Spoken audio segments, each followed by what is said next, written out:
Hello, everyone. Welcome to Laugh and Learn. We hope you had a great week. It is Monday. We are starting off this show with a shebang bang. We appreciate you guys joining in. What's a shebang bang? Yeah, with a shebang bang.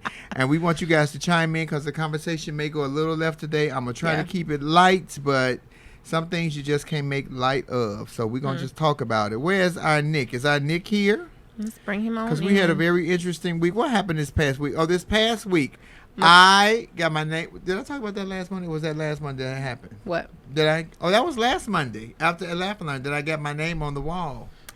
Oh, no, you didn't talk about it. Oh, I did. You went to go do that after, so talk about it. So, Tell the hello, people. Nicholas. Good afternoon. How you two doing? We're Good. great. How are you? I was inducted into. Well, I don't know. There's a documentary coming out for Okay. I the think Comedy that's a good word. Store. Inducted. Yeah. go Yeah, ahead. I was inducted into the Wall of Fame. There we go. At the Comedy Store, so my name is among so many legends, and I feel great about that. Thank you, Guy Torrey, for making that happen, and Reginald Hudlin of the Hudlin Brothers Boomerang House Party. He was the director of that. We had a great time. Lunell, so many legends were there. Affion Crockett, Cedric the Entertainer, Guy Torrey, Joe Torrey, Kim Whitley, just so many, Myra J. So thank you for making me a part of that. Rest in peace, speaking of comedians, to the last of a dying breed, the last of the greats, which was Paul Mooney, who passed on this past week. Wow. And I did an interview with Tasha K the day before he passed, and we had just talked about Paul Mooney. She asked me who I admire, and I told her the story of how I met him and who he was and what he said to me. But I'll tell you guys that later, or y'all watch Tasha K's interview when she drops it. I think it's Thursday. Yeah. So, yeah, Paul Mooney was the last of that era of the George Carlins and the Dick Gregory's and the Richard Pryor's Red and Fox. Red Foxes and LaWanda Page and so many others. So, yeah, they're having a memorial for him this Thursday. I'll be there. They're having a tribute. Mm-hmm.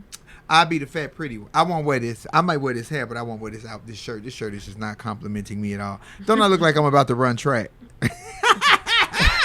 Hi, Nick. How was your Plain week? though, serious.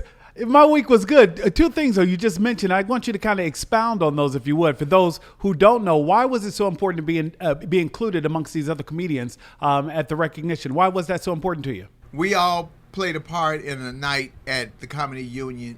Good God, at the Comedy Store on Tuesday night called Fat Tuesdays that used to be hosted by Guy Torrey.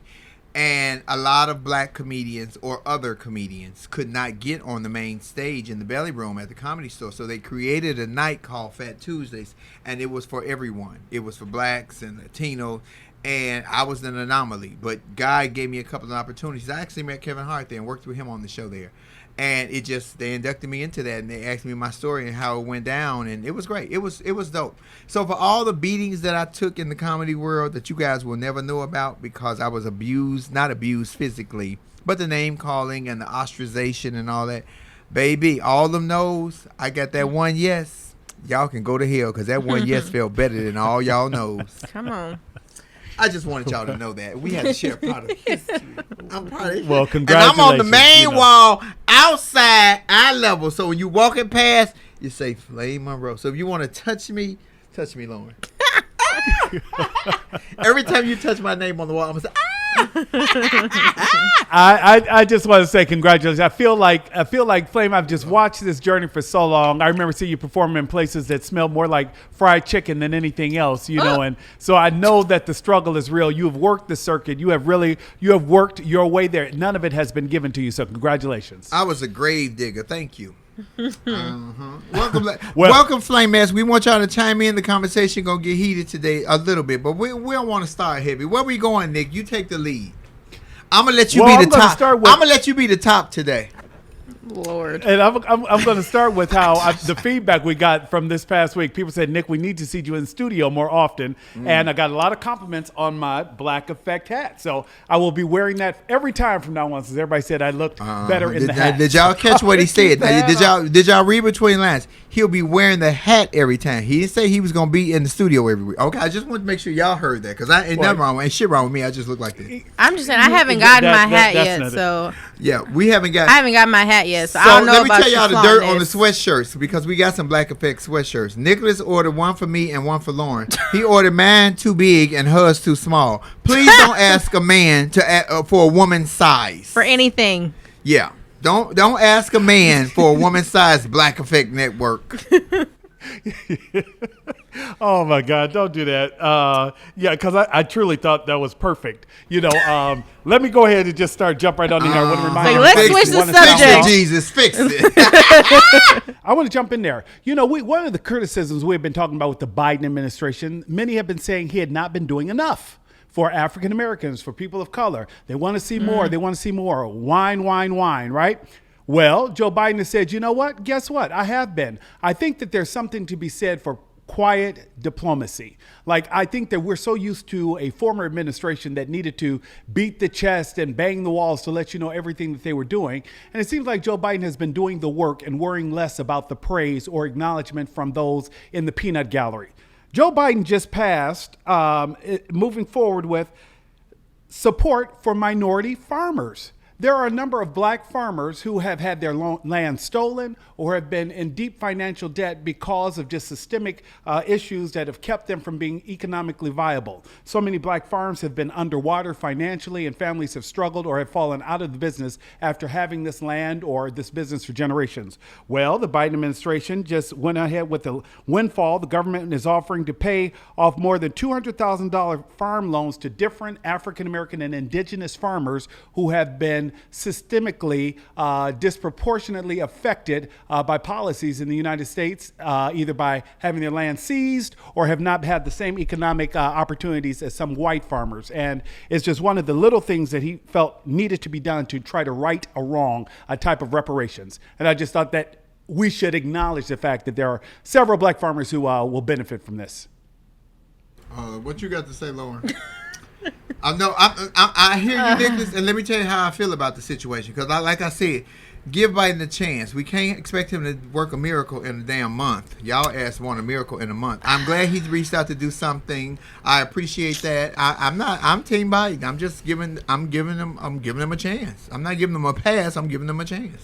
Yeah, I'm all for giving Biden and this administration a chance. I voted for Joe Biden. I think the problem that we run into, because similarly the same thing that happened this week, is there was a huge bill that was passed on anti-Asian hate. And I think that's where the problem comes in. I'm going to play devil's advocate here, because that bill was passed in a matter of like 2 months from when the incidents happened around, people attacking those of the Asian community, to something getting passed in the Senate. But then, like I read today, that, for instance, the George Floyd bill that was supposed to be passed on May 25th is not going to happen.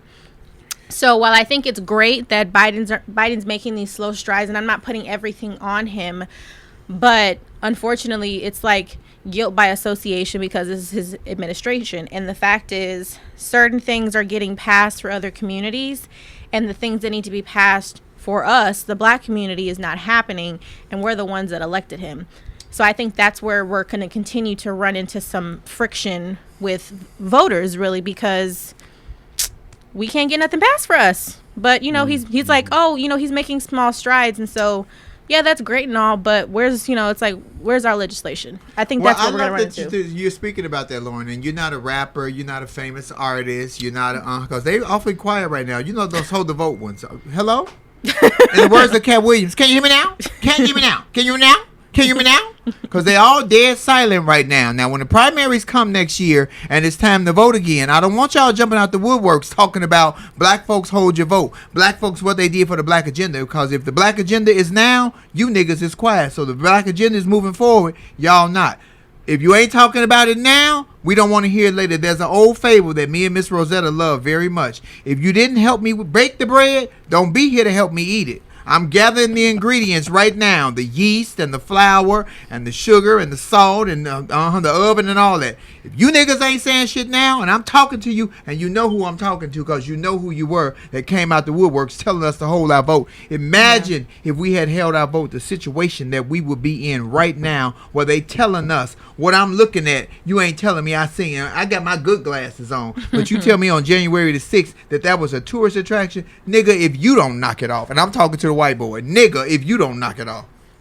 Yeah, that's just, I mean, and like I said, I'm playing devil's advocate here. And like, I'm not blaming Joe. I'm not putting Joe Biden specifically at fault for this. But like I said, he's guilty by fault. It's his administration. You know what I mean? And so it's just, it is what it is. You know, black folks need something. And a nice anti-lynching bill that's been in the Senate for over 200 years, getting that passed might be a good first start. Just throwing that out there. So. Did you see where Caitlyn Jenner tried to attack the transgender woman that Joe Biden appointed as the doctor to say that she was unattractive and woo woo woo woo woo? Big Bruce, Big Pimpin', have you looked at yourself? That's before, during, and after. I knew you were going to say that. I had to. I knew you were going to get that in there. How dare you try to throw somebody up under the bus while you walking around here looking like Lurch. Nigga, if you don't knock it off, I ain't voting for you either. I'm LGBT friendly, but not for you, Pimpin'. You ain't you a Republican. They don't even want your ass, and you too stupid to see it. But you just keep on driving that car and putting on your lipstick. But don't nobody cross the street while she driving. The bitch is a dangerous driver. She took one out. Come on. It's that kind of day, baby, and I ain't even had no And you'll remember, Flame, this followed Ms. Jenner's comments about why all of her friends are leaving LA because the homeless situation is so unsightly, it makes them uncomfortable. So no, they leaving LA because she got a driver's license. That's why they leaving LA, because they gave Caitlyn a driver's license, and she will run your ass over and kill you. It ain't like she ain't did it before. I ain't saying nothing that ain't happened before. So, you know, y'all get mad and be angry. Oh, Flame, you're this. I'm saying what the fuck is the truth. When my truths come out, I'm going to be like, I surely did. I do think that that's a good point, though, Nick, because that's actually something that, like, my dad is dealing with being on the fire department. You got all of these, like, posh-nosh, like, you know, white people, I'm just call it as what it is, in these different areas that are complaining about the homelessness situation and saying that they're invading their neighborhoods. And it's baffling to me because it's like, well, what are you guys going to do about it? They're homeless for a reason. It's not their fault. So I just think that that's something else that needs to be addressed. We have a homeless epidemic in California for sure. Because we got good weather. And Flame was mentioning, just so people know what we're talking about, Flame was talking about specifically referencing Dr. Rachel Levine, who Caitlyn Jenner kind of made an ugly transphobic remark about her not being an attractive woman. So real talk. If we gonna do it, you know, I'm gonna do it all the way. I'm gonna be fair on both sides. What's her name? Dr. Rachel Levine or Levine. Oh, now she may be smart as a whip, but she definitely looked like the Quaker Oats box bitch when we was growing up. You remember the man on Quaker Oats bitch? She definitely get now. Yeah, but that don't mean she. Bruce, you don't get a pass to say it.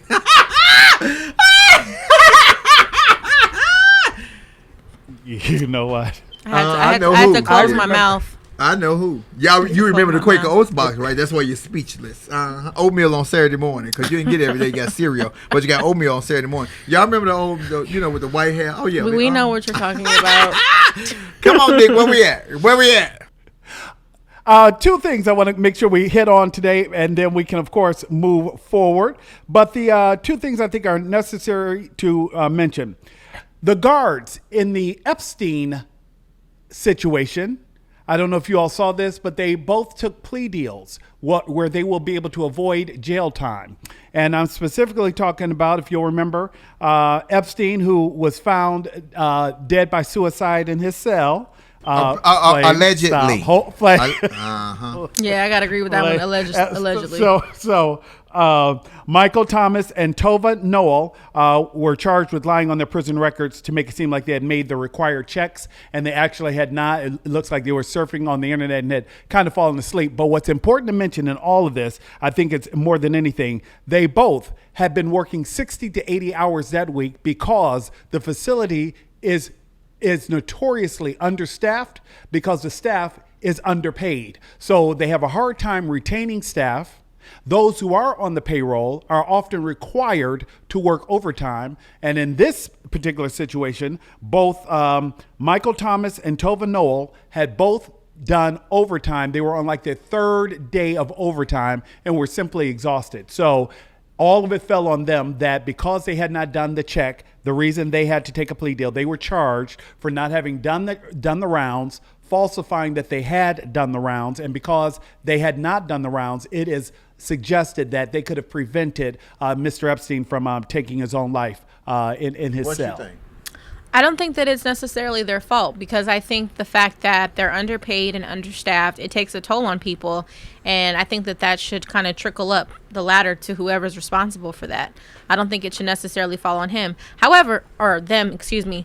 I do think, though, that it hasn't been proven that Jeffrey Epstein is dead. I am a conspiracy theorist on this subject. But saying all that to say is I don't think that the guards necessarily should be at fault. Okay, you said the key words. They were underpaid and they had worked 40 to 60 hours a week. If you underpaid me and I'm working from hand to mouth, from paycheck to paycheck, but then I get an email from a strange, random, whatever, we're going to give you $100,000 to go to an extra 30 minutes of lunch while this thing happens.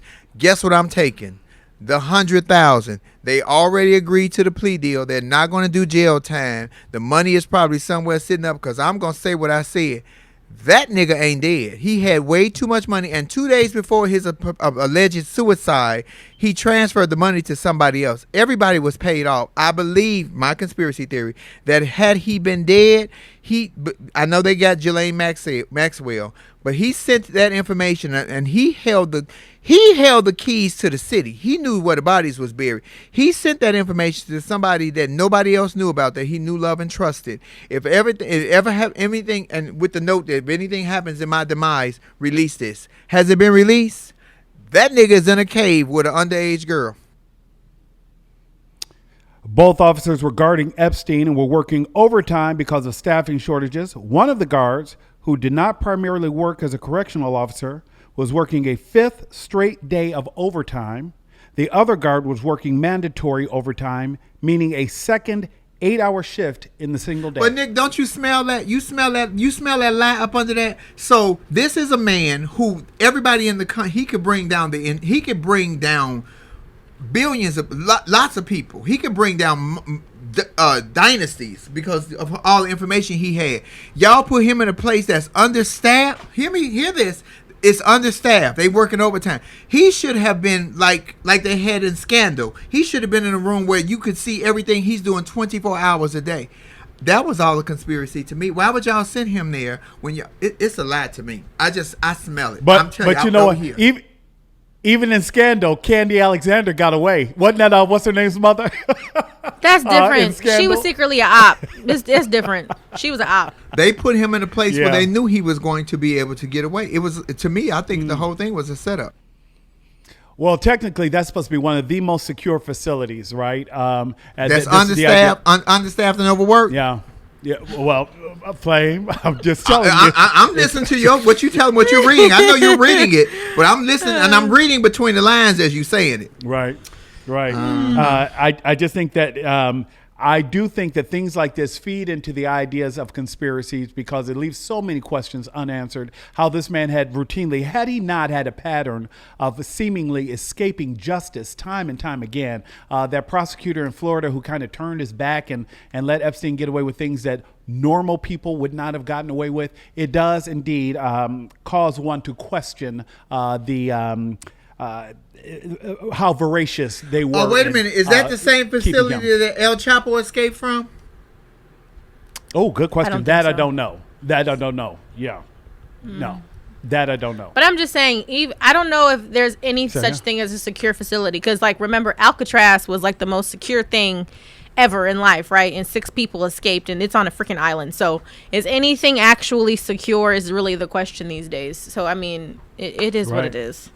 I want to just touch on something we kind of we breached on earlier, and then I will cede the floor because I know there's a lot you all want to cover as well. But we were talking about the police reform bill, and one of the things that popped out at me, I had this conversation with Flame earlier, and I thought it was important to mention that President Biden his administration is pushing forward this police reform bill. They had hoped to get it done by the anniversary of George Floyd's death. I told Flame this morning, I said, Flame, I cannot believe it's been a year. It just doesn't, it seems like it is, it literally seems like it was more recent than that, right? I say that to say, Maxine Waters was on yesterday, and she talked about how she couldn't care less about a deadline. She said, forget the deadline.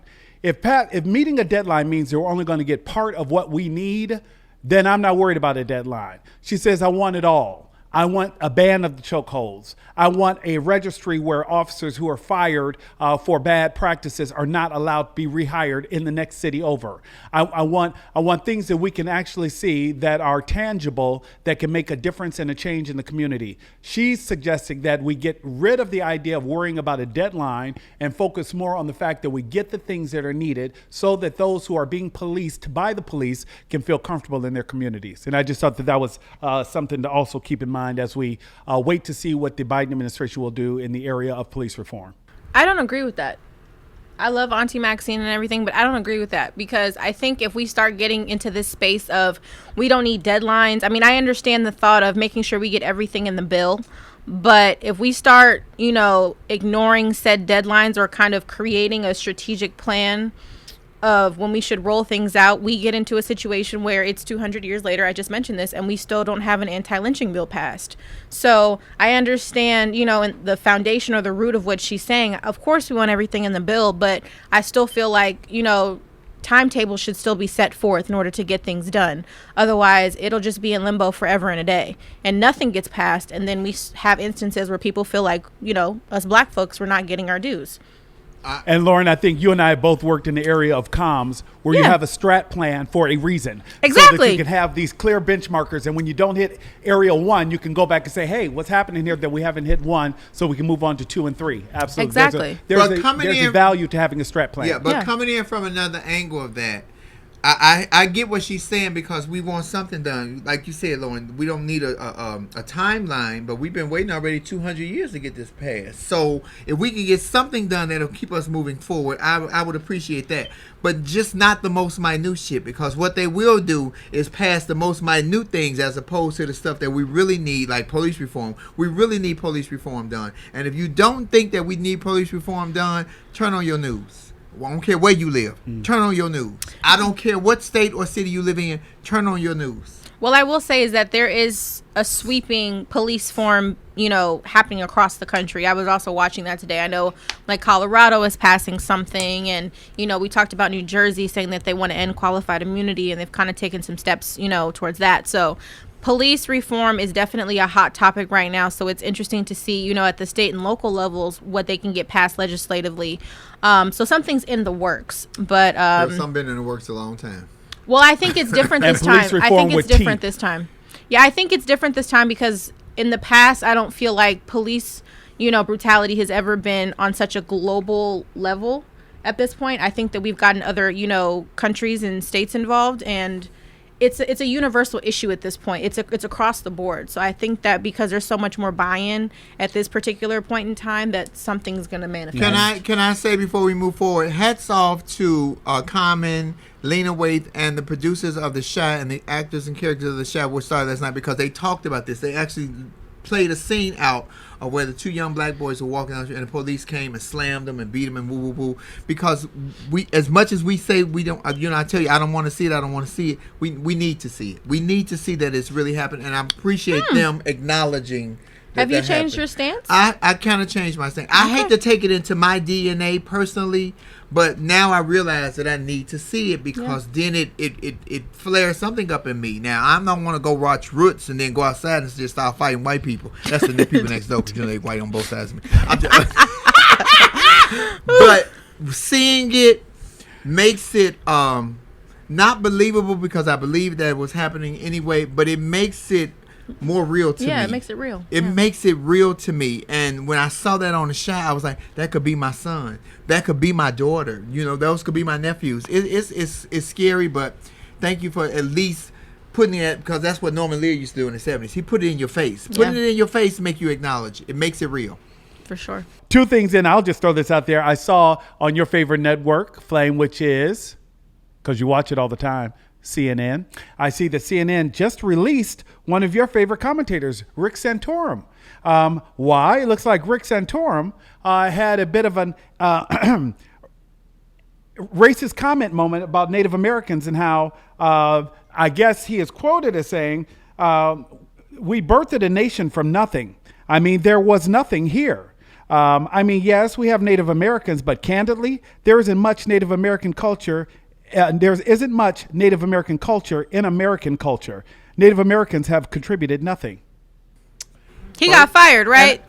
They said, right. Rick, that was a bridge too far. right, bet. You and your sweater vests can go that What was way. his So, quote? What was his quote? There was nothing here.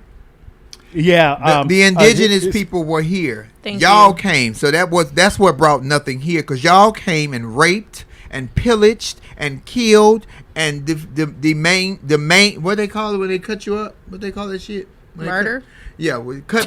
all of that, and then brought syphilis and diseases here. Mm-hmm. You're right. There was nothing here until y'all came, because y'all were nothing and brought nothing. Did that sound mean? Because that's the truth. Because indigenous people created this country. Baby, y'all stole it from them. Pocahontas and John Stanton was fucking on the low, and y'all got mad because that white boy had liked that little Mexican, and y'all had got mad. Let me talk about it. Oh, this ain't Love Lounge. Come on, Lauren. And just to let you know how people don't, when people don't really care for you, it looks like, he campaigned for his job back, but quote, leadership wasn't particularly satisfied with his appearance, and none of the anchors of any of the shows wanted to book him. So he was essentially shown the door. Listen, and I know CNN is your favorite network, Flame. So I'm happy. It is not my favorites. They just have Chris Cuomo Okay. Andy Cohen. Okay, it's not the Andy anchor. Cohen. Anderson Cooper. Why did I say Andy Cohen? I love saw you, something on Anderson Bravo Cooper. earlier today. My bad. I love Anderson Cooper. I'll say this, and Flame, I think we may start to accuse you of having an attraction to a certain hue. no, that's not true. Not coming from you. Lauren! Oh, you know what? Lauren. I tried to find some cover. You want to do it, baby? Lord, You want to thank do it? you. Let's do it, Lord. Pepper. Let's do it. There Not was a- coming from you. Oh, my God. Oh, my. Lauren. I had a Mr. Lauren, Krabs moment. Oh my God. Lauren, do you have smelling salts? Because I just got knocked out. So I'm going to go ahead now. And you I'ma know what? shift. Wow. I'm gonna shift back to what we were saying. What I was saying about CNN. I'm Can you hear me glad. now? I'm glad that they took these steps to do the right thing, because I've attended things like NABJ, which is the National Association of Black Journalists, and historically CNN has been voted the most non-diverse network. So to see them kind of Even making with these Abby strides. Phillips? Because they got Abby Phillips. That's new. That's Oh, recent. yeah, she is that's new. that's very recent. So I'm glad to see that they're making sure that they do the right thing. Wait a for minute, these you just said instances. something. What did you say about, what is it called, the NABJ, the National NABJ, Association? National let me tell you Association of Black something. Journalists. That was a great segue to what I want to speak about Chicago and Lori Lightfoot, because Lori Lightfoot is under fire right now because she made a statement saying that after her 2-year anniversary as the mayor of the city of Chicago, that she would only speak with black journalists or journalists of color, and they want to hand her ass about that. But let me give you my point on that. Should she have said it? It needed to be said. Maybe she didn't say it the way that they wanted her to say it, but I don't know if there's another way to say it. Here's my thing. Y'all say it. Y'all do it. Why is Lori wrong for saying that she only wants to sit down with black journalists because maybe they will give her a fair shake? Maybe they will print exactly what she said, how she said it, as opposed to making it what you want it to be for sensationalism in the media. I do not fault Lori Lightfoot for that. I know y'all giving her a hard time in Chicago, but y'all voted for her. Give her a chance. Y'all got to remember that she walked into shit. She didn't come into a job that was already laid out and ready for her. She walked into shit after dealing with Rahm Emanuel's foolishness. And y'all want to keep hollering Rahm Emanuel was this and Rahm Emanuel was that. Rahm Emanuel threw up gang signs every time he got on the news media, because they got a gang in Chicago called the El Rookins, and they throw up 3 fingers. And Rahm Emanuel only got 3 fingers, so he really can't throw up no 4th one. So he only got 3 fingers. So he was throwing up gang signs on the low. That's called dog whistle. Y'all come up off Mayor Lori Lightfoot. I think it was fair. I personally think it was fair. And they 2 years ago, they just had a big thing on the red carpet where a lot of black artists would not stop and talk to the black media. So now y'all mad because she said she only wants to talk to the black media? Bullshit. And this is my opinion. In the words of Issa Rae, I'm rooting for everybody black. So I think this is great that she did that.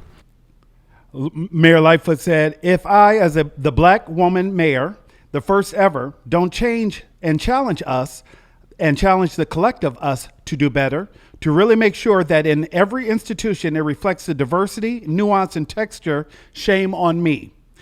And so she stuck with it, and she wanted to make sure that journalists of color were given an opportunity to have their stories reflected in the press, and she did not feel like that was happening. So. And I think it's important too, though, because even when, we've had like April Ryan on the show, she's talked about how hard it was to be in these spaces and to be a black journalist, and, all the doors she had to kick in and really just stand up for herself. So I applaud Lori Lightfoot for even doing that and giving other black journalists an opportunity to be in these spaces when in a lot of instances those spaces may not be provided to them. She's creating a seat at the table for them. So I say kudos to her. Yeah, and I can just say, having worked in media for years, it's extremely competitive, and to more often than not, when you're on these national stories, and no shade to Jake Tapper and the rest, but Jake Tapper floats into the room. It's one of those things where the focus immediately shifts to the bigger faces that people see all the time. So it's definitely one of those things. It's interesting, and I have to believe that it's a positive step forward to know that journalists of color deserve the same level of access. So, yeah. Speaking of sharks, we got to go there, y'all. So this week was very rough in the news for me because I watched CNN that y'all attacking me about.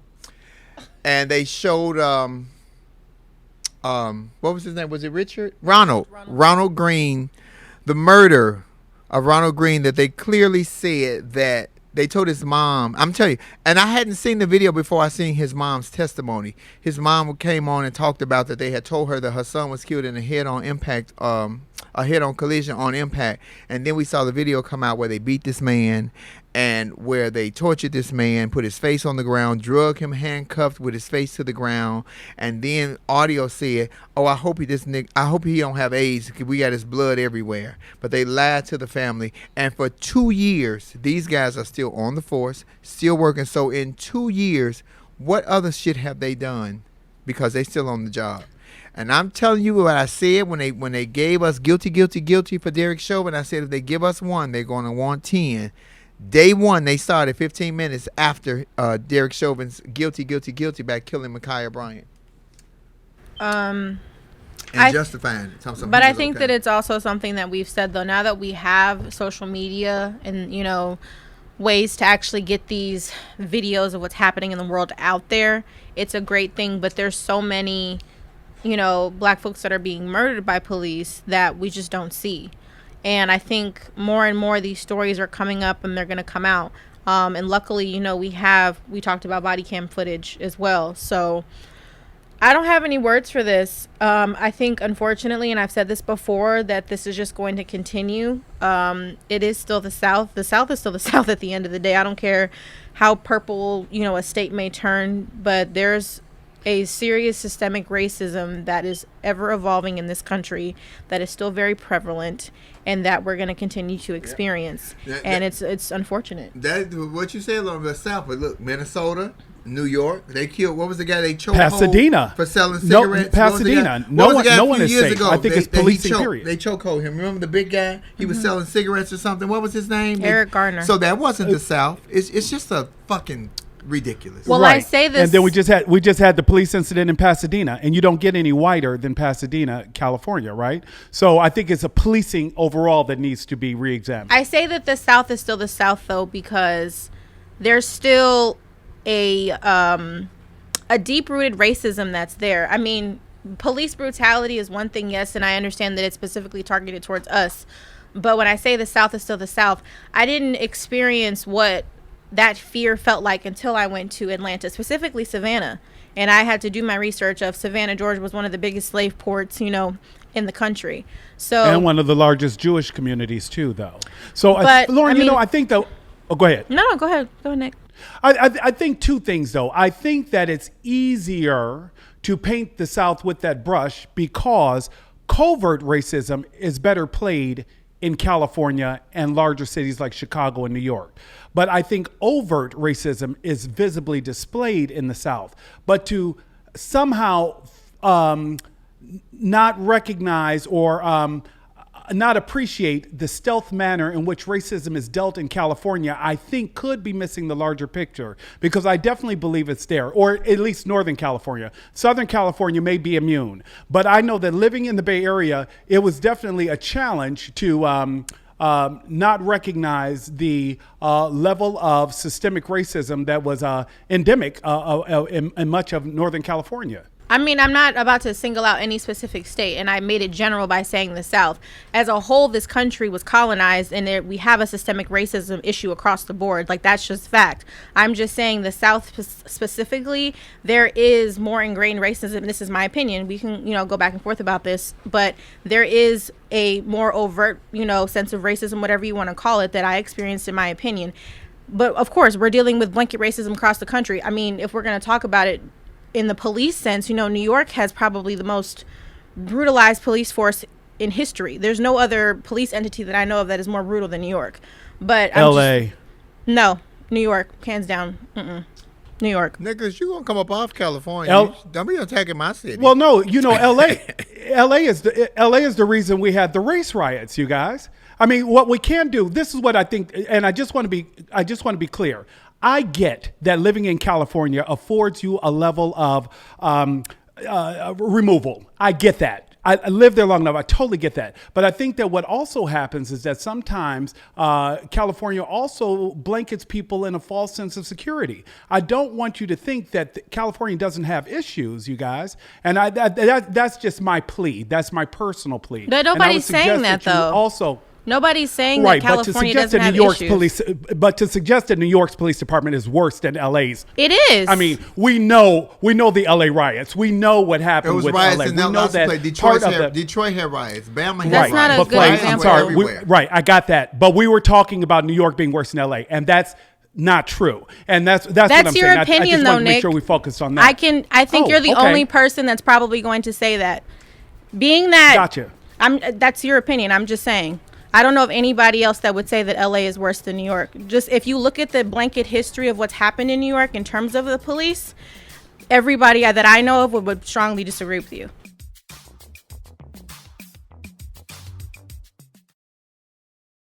Hi, Bobby. Hi, Bobby. Hi, everyone. Why don't you have on your afro today? I'm feeling afro. Why don't you have your afro on? My afro? I don't know. I could go crazy, I guess. I like yours. Very 70s. Bobby. Yes. Come on, you listening in? What we doing? Where we going? We talking about what you talking about? What you weighing in on, Bobby? By the way, Bobby Clifford is my $10 What we're pimp. talking about, Ronald Green. Yeah. I'm so conflicted about him and why we didn't get more information and the body cams. Where are the 2 body cams from the other 2 officers? And we do have the one officer who was more heavy-handed. The day they told him that he was fired, he all of a sudden got in a 1-car auto vehicle accident and he was killed. So that's under investigation. We have a guy that had 50 hours of suspension and was put back on the job, although now he's under investigation and it's looking like he's going to be fired as well. It's so troubling. Right from the beginning. Why are we just hearing about it? I feel I really don't remember this case 2 years ago. It is said. Did you see his mom speak, Bobby? Did you see his mom talk about it? I can't. You know me, I'm a big crybaby. I was like a mess. I can't even imagine. But wasn't he married? Where's his wife? I haven't seen anything but the mom speak. Right. Me neither. That's the only reason I'm mentioning it. I feel badly for her. I'd like to see her have some sort of voice. I think the mom has been fighting for some type of information from the beginning. So she's been taking the lead in that, yeah. And the 4th officer and that also, would be Bobby. Me too. There's no way someone would kill my baby, and I wouldn't be like an absolute lunatic and flying my freak flag and everything else. I was just writing down. I mean, it's amazing. When Flame said this was going to be one of the topics, the information that just came was unbelievable. Yeah. The stun gun, where they stun gunned him 3 times. Yeah. Why he was handcuffed. While he was handcuffed. Before he was out of the car. He had been beaten about the head. And then they stunned him for the taser, right? We heard that with the other one I was talking about.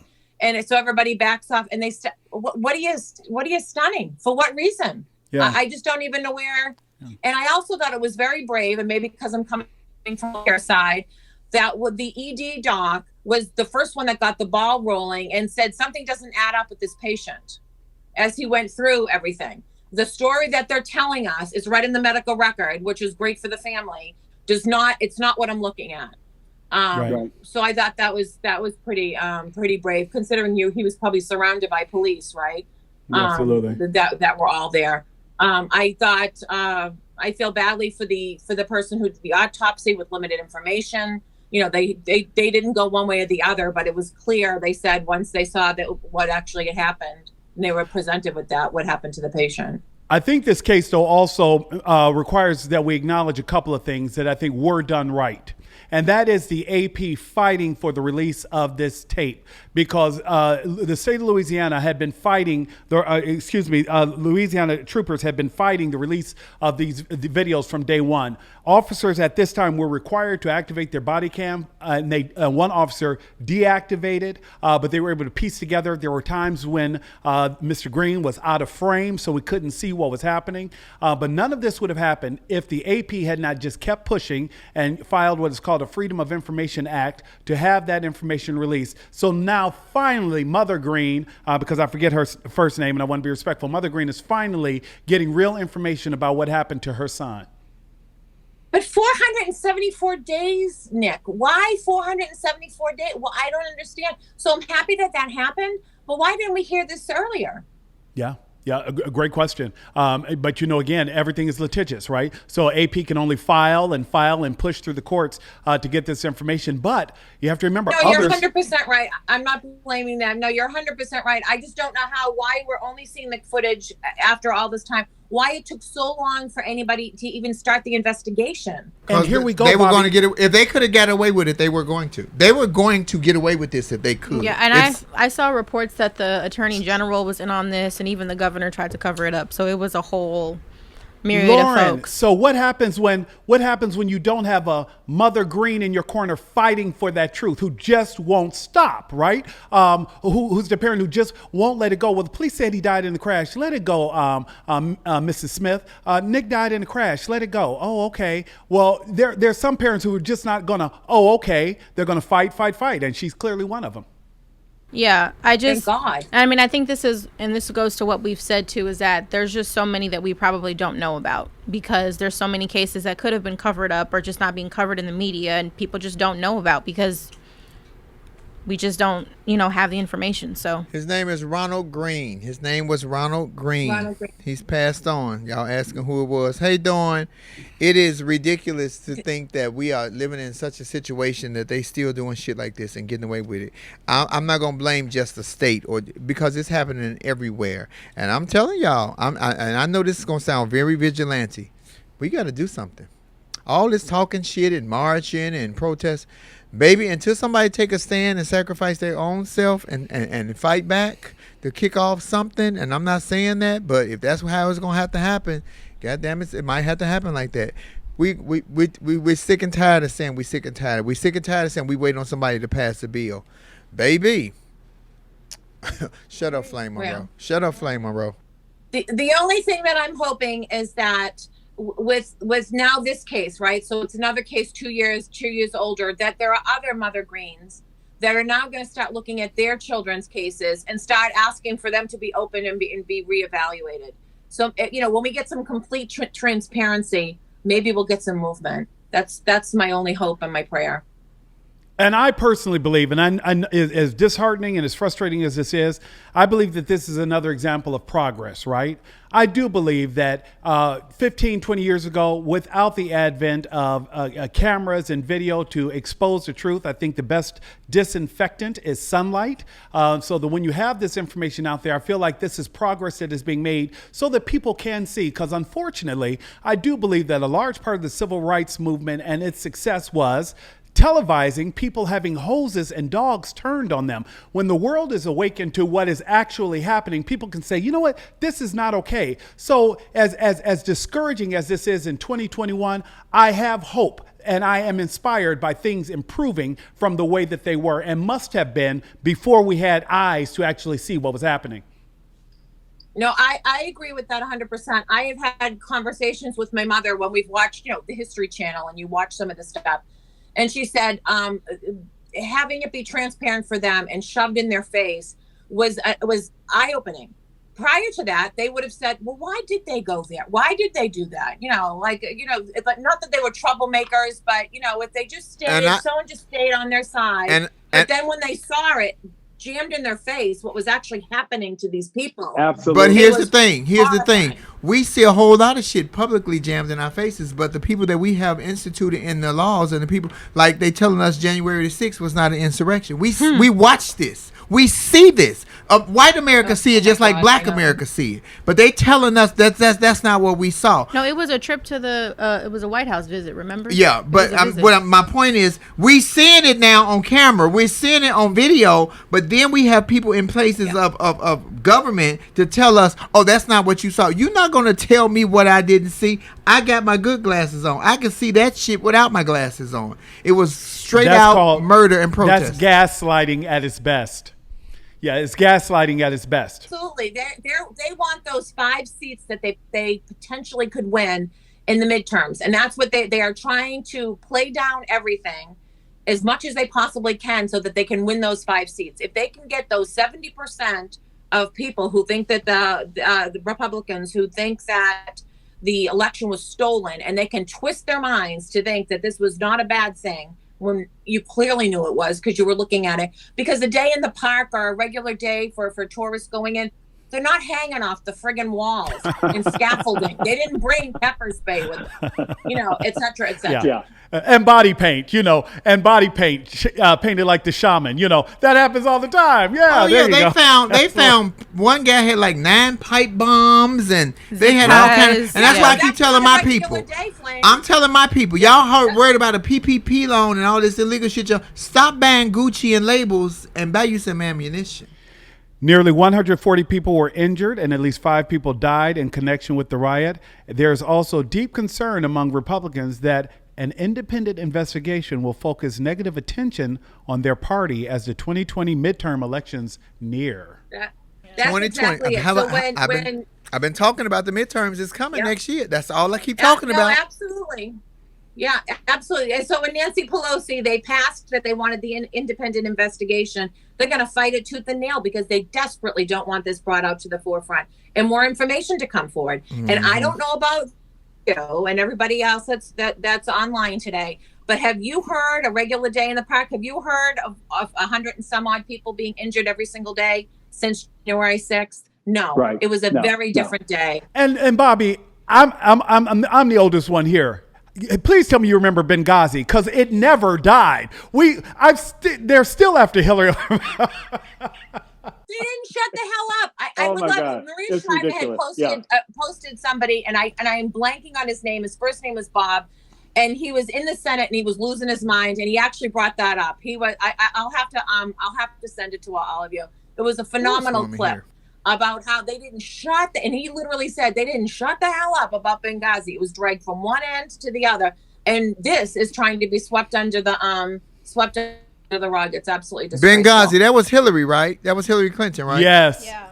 But that's when Hillary. Remember that's when Hillary sat there. That's when they had Hillary under the. That's when they had. Hung her. That's why it's one of the reasons they didn't shut up. I mean, that was the only news story that we heard. I mean, it was one of the pieces I think that brought her down why she didn't win, because they just wouldn't shut up about it. And how many people died with that Benghazi? What was it, 6 or 8?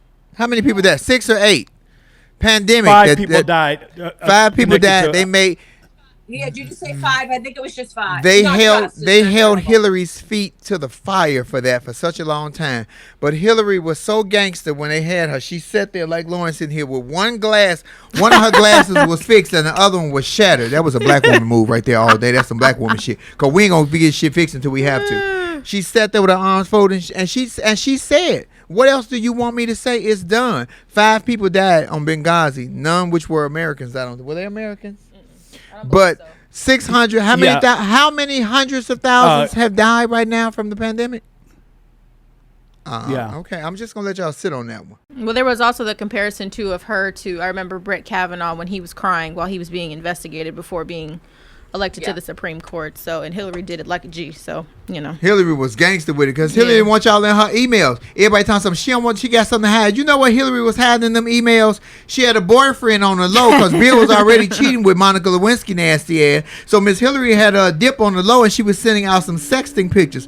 Miss Hillary didn't want y'all to see that old cat. No, ma'am. Well, Bobby, thank you as always. Could be. I do think they were personal. I think there was personal stuff in there, and she just didn't want people reading it. And prior to that point, they were able to use the other server, and now we have new rules because of it. So I think that's terrific. But Jesus, that's the other thing. They didn't shut the hell up about those goddamn emails. Mm-hmm. You know, Ooh, they hot. probably wanted her coupon to Crate and Barrel or something. I don't know what the problem was. Bobby, you know we always love you, and I Yes, will see you thank guys. you. I will see you tonight for Love Lounge at 6:30 right here on IG. If you guys have not joined you Love know you Lounge, y'all will. need to join me because we talk. Mm-hmm. We don't talk no politics. We talk love, sex, and fucked up relationships. Okay. Thank All you, right. Bobby, my darling. Uh-huh. Hey, Hi, Mark. Hey guys, I'm sorry I missed the first part of what you said. It's okay. Flame was just being Flame. You didn't miss nothing. Go ahead. Oh, Well, I want to say this because a while back we were having this conversation about policing, and I said it's hard for stuff to be swept under the rug. Eventually, things will come out because it has to go through so many layers. And I said, so when it comes to policing, so everything will see, the light of day. And I am just completely dumbfounded with this Ronald Green case and how deep the cover-up was and how many people were a part of that and how many steps it went through and just sort of the campaign to cover that up. And so now my argument to people, I get Blue Lives Matter and I'm for all of that, but my argument to the people who are just in denial of the reality of policing, where do you go now with your defense? Because this is not fake. This is not a conspiracy. This is facts. So what is your defense now? Who knows what's happening in policing in our country?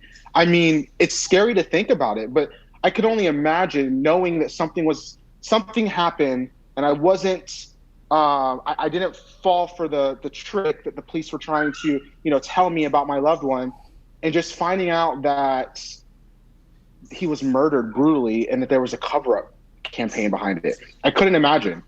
And the distrust that I would have for the rest of my life with policing. well, welcome to our that world. couldn't come Well, back. welcome to our world. That's what I'm telling you. Welcome to black folks' world because we have no trust for the foul ass police that's out here. To say that they all bad would be a hypocrisy. But it's too many bad ones and not enough good ones that want to speak up and stand by them because they have their own little clubhouse that if I turn on Lauren, then all my shit go away. I lose my house, my kids are in jeopardy. It is too scary on all ends.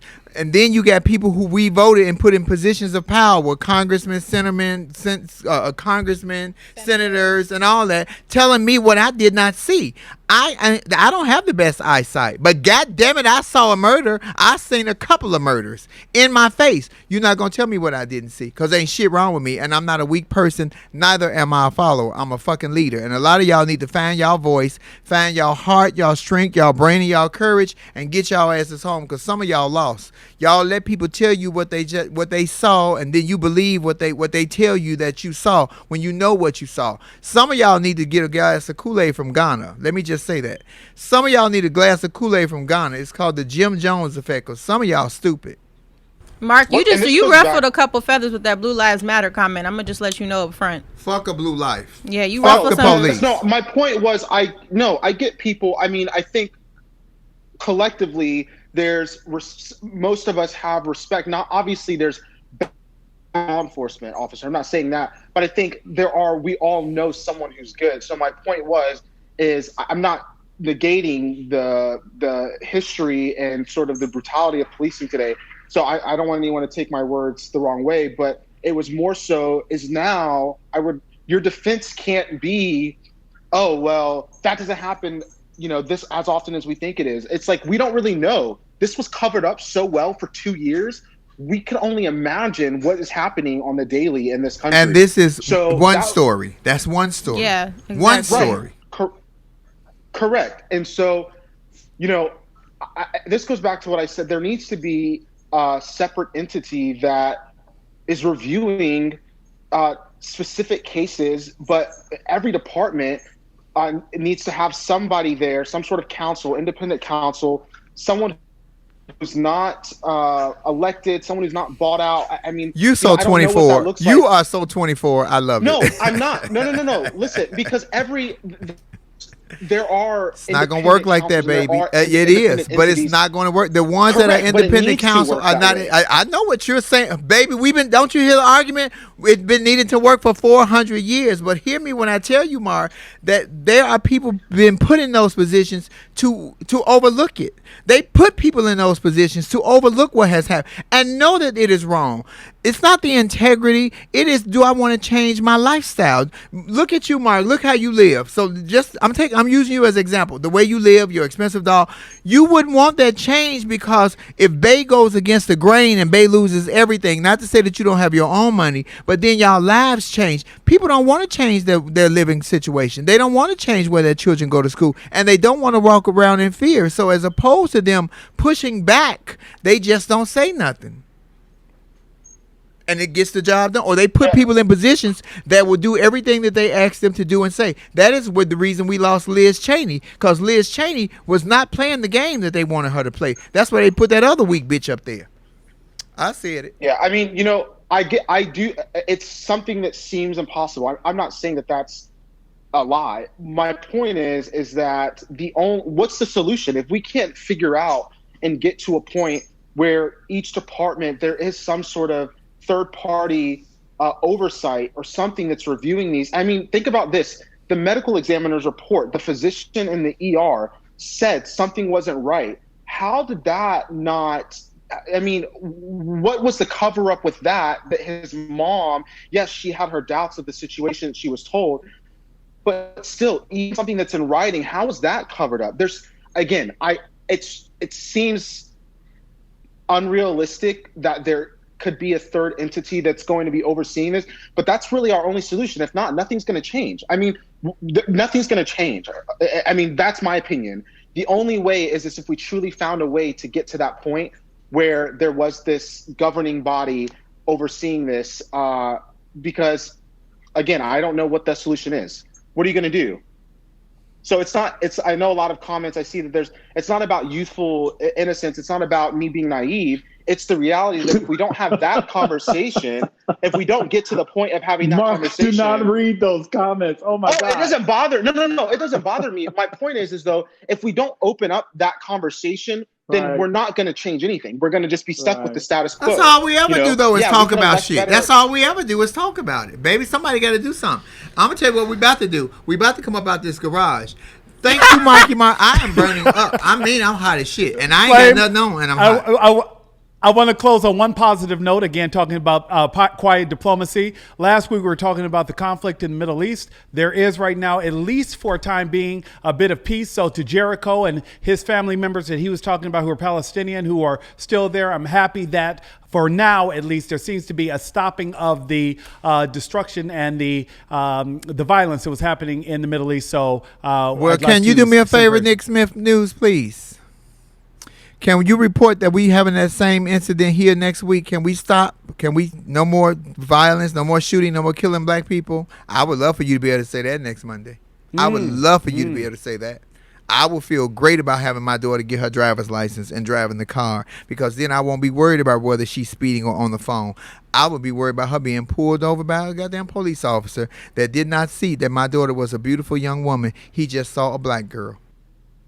It's so interesting you say that too. I was just watching a documentary about Sandra Bland, and it broke my heart to see what happened to her. Yeah. But Nick, on that point though that you just made about the ceasefire that's happening, I will say this: opposing. Yeah, exactly. They're talking about a ceasefire, but the violence hasn't ended. I just first of all, there's so many layers to this. I want to give a shout out to Bernie Sanders and AOC in terms of their objecting to the sale of the $735 million that was given to Israel to have these bombs in the first place. And just on a final note, Joe Biden kind of pissed me off on this front, because when he was saying that, there needed to be some type of resolution for both sides, it literally gave me PTSD to when Donald Trump tried to say that there were fine people on both sides, and when what happened in Charlottesville. Girl, you just said his name. It just just his. It did. Name. Okay, wait a minute. She's shaking the table. Just his that's name how alone, how I took it. I don't like what's happening around this. I think that the U.S. has really honestly assisted Israel in starting a war, and I didn't like what Joe Biden had to say. So that's just what I how said it feel. last week. USA shit starters. Come on, Nick. Oh, well, just going to close with, I do think Palestinians deserve to have peace and stay and have access. So I think that the problem is, when I grew up, Israel was David.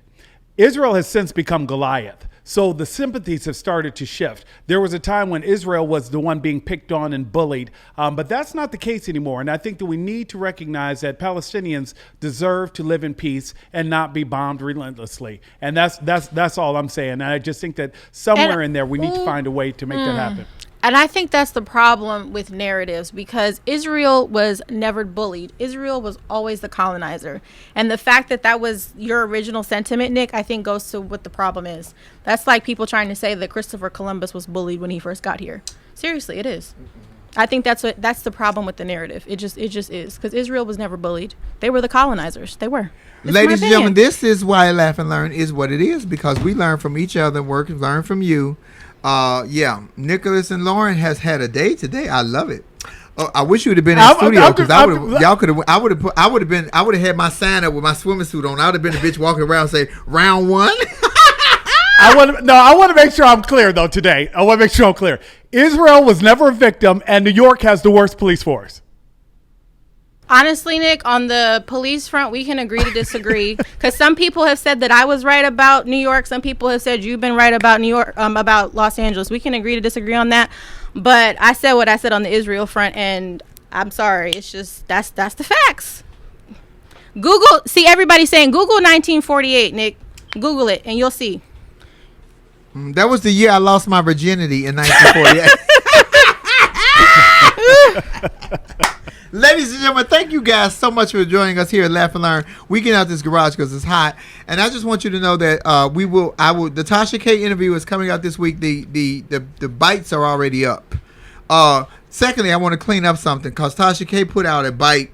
What do you call it? A clickbait, saying that I went after a certain person. I never mentioned the person's name. I'm not going to mention his name. Yeah, that's exactly what I said. I never acknowledged his name. I never said anything. We have a history. But my boss, Tiffany Haddish, who is also the executive producer of this show, asked me very professionally, don't speak on that anymore. And you didn't. I have not. Because I hold on to my job. I do get reckless by the mouth, but when I know that it's fucking with my check and my change, I'm just like those officers in Louisiana when they was covering some shit up for 2 years. I'm just like all those black artists that told y'all to hold y'all vote, and what was the black agenda. Just like they are right now, I was dead silent, so I didn't say anything. Because on this page, we want you to do the same thing that we ask you to constantly do every week, which is what? We're Nick? not asking you to change your mind. We are simply asking you to use your mind, because why? If you a GOP, then you ain't got one. That's why you need to come on over to the blue side, baby, because we got something for you. Please watch me on Tasha K. She's dropping it this week.